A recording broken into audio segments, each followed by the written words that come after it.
very good day to you, ladies and gentlemen. Welcome to another episode of the Candid Talk here on Herman Manyora's YouTube channel. My name is Evan Sokinyi, and I'm glad that you're here with us. I'm joined here by Wakili Willis Otieno of the Safina party. Of course, is being part of us and is our resident guest here, only tackling serious issues. Wakili, how are you? Fine, thank you. I can see your day is finally here. The ark is ready. Okay. Ready to sail. To save the Kenyan people from the economic turmoil deep in the seas that Kenya Kwanza and William Ruto have put them into. And the captain, Noah, will be opening the doors of the ark tomorrow. Safina is ready. The engines are roaring.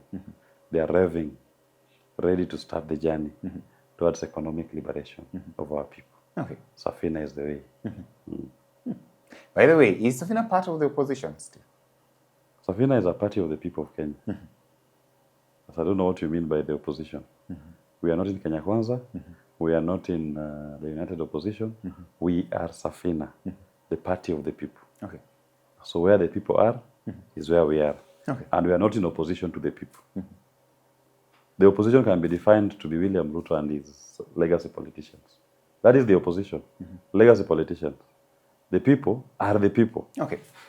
I want us to get here. Recently, President William Ruto has actually found some sort of space and time to actually unleash his wrath as well on the opposition. And that is why I was asking you whether you are part of the opposition or not. But of course, I believe that as long as you're not in government, definitely, and you're opposed to some of these things that the government is doing, then you're part of the larger opposition in as much as there are different sections. Here he says that, look, first of all, he blames the entire opposition of bringing up unrealistic criticism without offering any sort of solution. So my question is this: why would you just criticize the government without offering alternative solutions? Safina party has solid and tangible solutions to resolve the issues of this country. And we don't respond to William Ruto. We're having a conversation with the people of Kenya.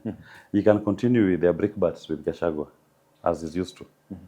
That is legacy politics. As we are more interested in the welfare and the best interest of the people of Kenya. And Safina, we are very clear on our blueprint. We are not going to pay odious debt. Money that was taken illegally, without following our laws, that didn't come into Kenya, we shall not pay. That's number one. Number two, when we don't pay that odious debt, it means this.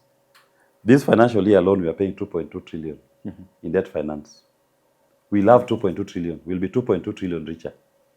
With the 2.2 trillion, we should be able to pay for education from primary, secondary to tertiary to every person here, TVETs.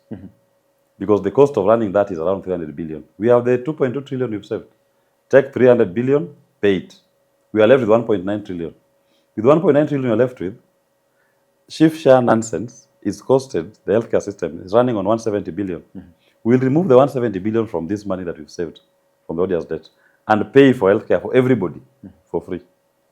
Number four, we are left now with the 1.73 trillion. With that, we look at what relief can you give the people. VAT contributes 400 billion to our budget. We'll do away with VAT. We'll do away with VAT and give every Kenyan a breather. Reduce VAT, the cost of goods goes down. You release disposable income in the pockets of people. They're able to spend more. We'll reduce the sales tax at a lower rate. So you're talking of doing away with to finish, VAT. let me finish. Yes. I'm not finished. Just finish. We don't now have the appetite to borrow. We don't want to borrow from the domestic market.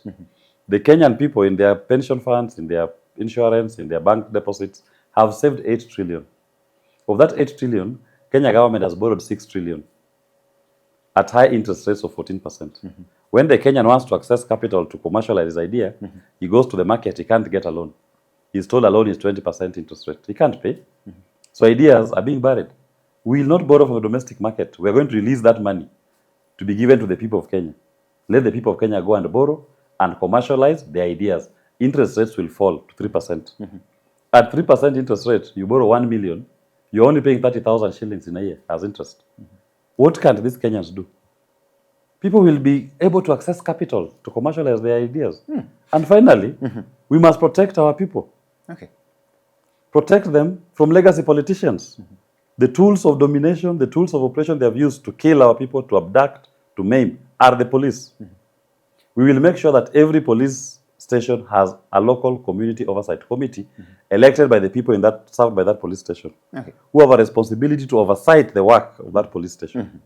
And ultimate command of all the policemen in the divisions, every police division, the people will elect their OCPD. And he can be a civilian or a policeman. What does that mean? No OCPD will receive orders from above. The above will be defined as the people in your division. That is where you'll be deriving your mandate, not somebody sitting in an air-conditioned office in Nairobi. This is what Safina is preparing. And legacy politicians cannot have this kind of conversation. Tell me, we have an open conversation here. What does this mean to the people of Kenya? We are not looking for seats for ourselves. We don't want seats for ourselves.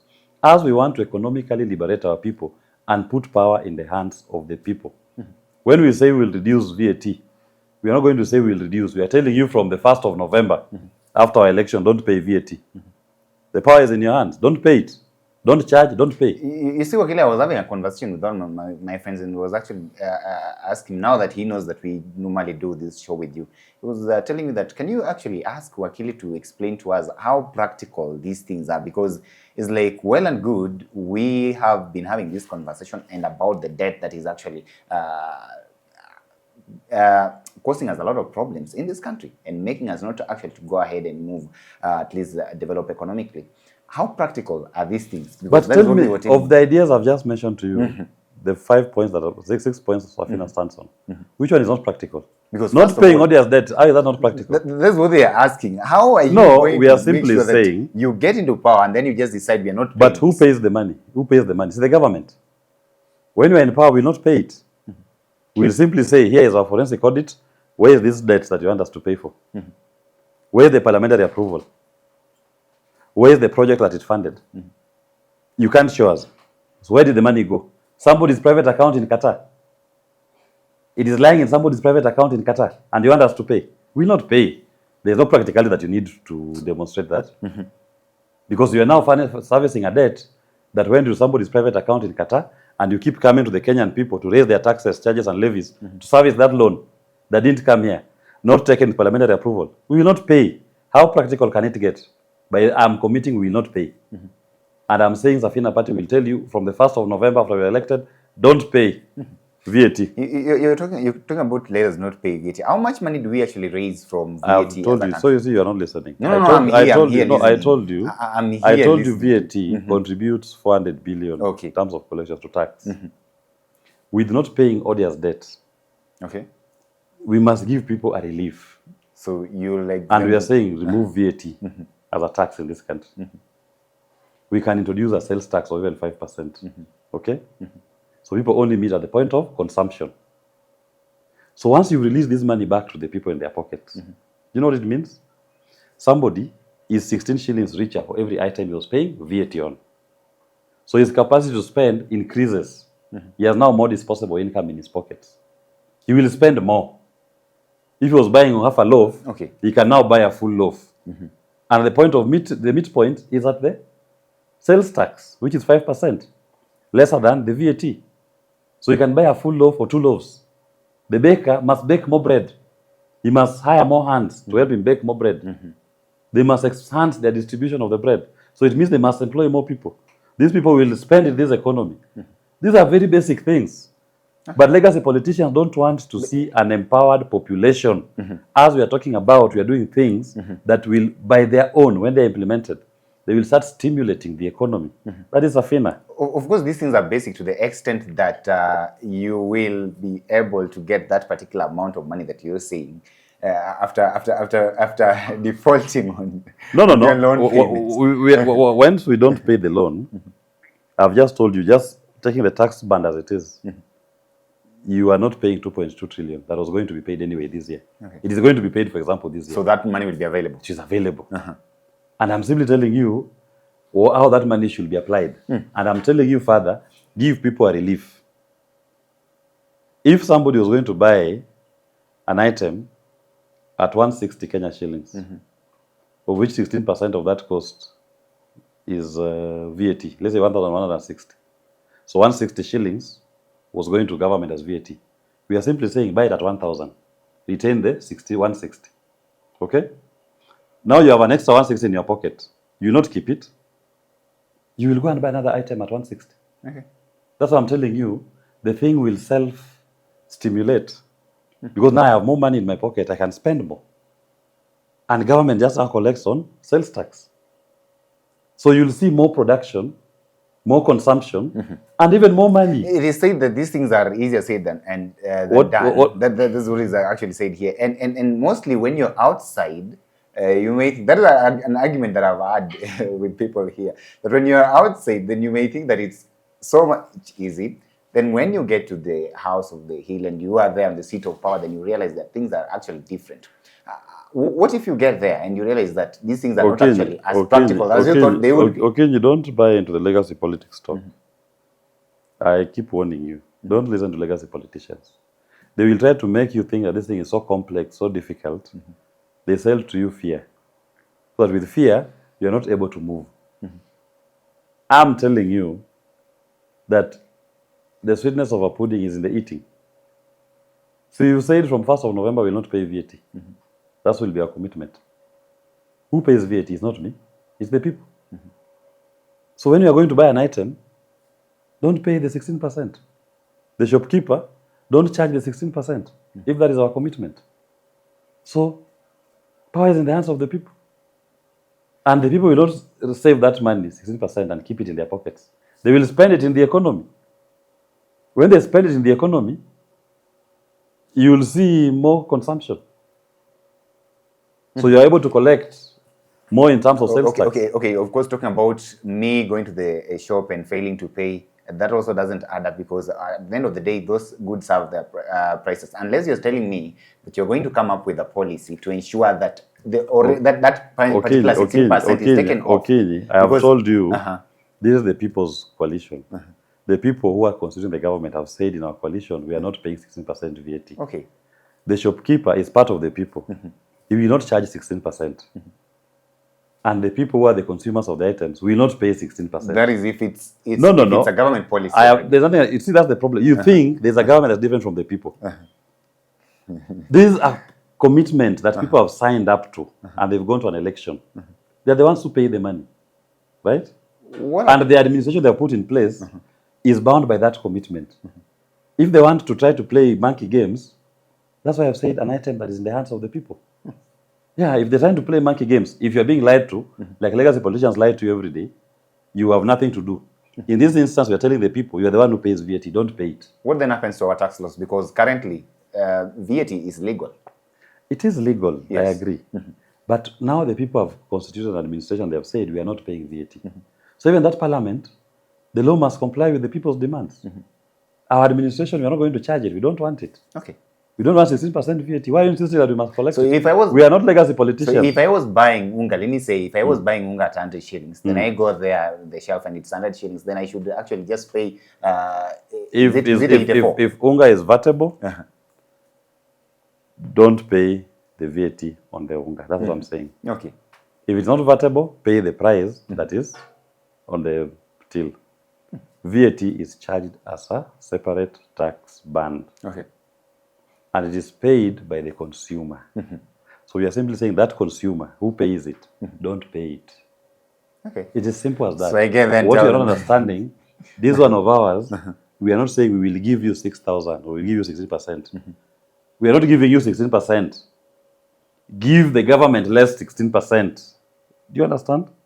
Okay. When you are contributing to a purchase, do it less 16%. Retain the money in your pocket. It is not government coming to give you. Why don't you just make it easy such that once you get to power, just scrap it off, so that it's. But that's what you're struggling to understand. Okay. No, I'm trying to. No, I've said we will not charge VAT, and you've asked me if people don't, if we change our minds, we don't do it. We find it different. It's a commitment we've made to the people. The power is in the hands of the people. Okay. So the people now have a civic duty to make sure that we comply by not charging, by not paying the 16%. This one is a promise that the power is not with the policy maker. the power resides in who? The people. Okay? I was just addressing your concern of, for example, Ruto saying Tapia Mama Mboga 10 billion, Bodaboda 20 billion. That one power was coming from him. He's the one giving them. As we are saying, we are not giving you anything. We are committing not to charge. Okay. And even you have a responsibility not to pay. So ideally for a realistic Kenyan, these things that you're saying here are actually possible. Then the president talks about the kind of opposition that is actually receiving from you guys here. Can you actually listen to him and perhaps say, look, you are doing things this way, but then there is a better way in which you can do them. Do you really think that you can find yourself in that kind of a space? It is not our duty. And have a conversation with the president. It is not our duty to advise an incompetent president. Once you fail to perform your functions as president, it's not our duty to advise you. It's your duty to vacate office and let the people decide and chart their own future. Okay? So it's not our duty to advise him. He has so many advisors. And the advice can be seen in the failed economy. So it's not our duty to advise him. Let him vacate. Let him resign if he wants to. Or he can wait when the Kenyan people decide to kick him out. And they'll vote him out. In fact, that question of William Ruto leaving office, that's a done deal. We are past that. The conversation is about what next. Okay. Yeah, and what next? Because we cannot have change without change. The change, why people left Ruto, was because of the economy. So what I expect to witness in the political scene is a discussion on the economy. What is every campaign promising? What are the commitments? Let us test those ideas. Because we want to see that this economy is going to make meaning to all Kenyans. Not people standing on rooftops and abusing each other. And how will that change their lives of the Kenyan people? If it's that easy, Wakili, then why do you think that all these administrations have not been able to do rather what you want to do, make that kind of radical decision? When Kibaki, for example, introduced free primary education, do you know what he did? You may not even know it. But he immediately released money that was being paid as school fees to the pockets of parents. Yeah. It was a stimulus program. There was a social component of educating the kids. Yes. But the economic component of it was this. A parent that was paying 5,000 Kenya shillings per term, per child, now had 5,000 Kenya shillings extra in his pockets. Okay. So he was able to go and spend it in the economy. So if he was buying for his family 1 loaf of bread per day, now he could be able to afford 2 loaves. Right? The baker had to employ more bakers. And the government was going to collect more because all these people are employed in that sector are spending in this economy. Simple as that. Okay. So it has been done when people mean to deal with economic problems.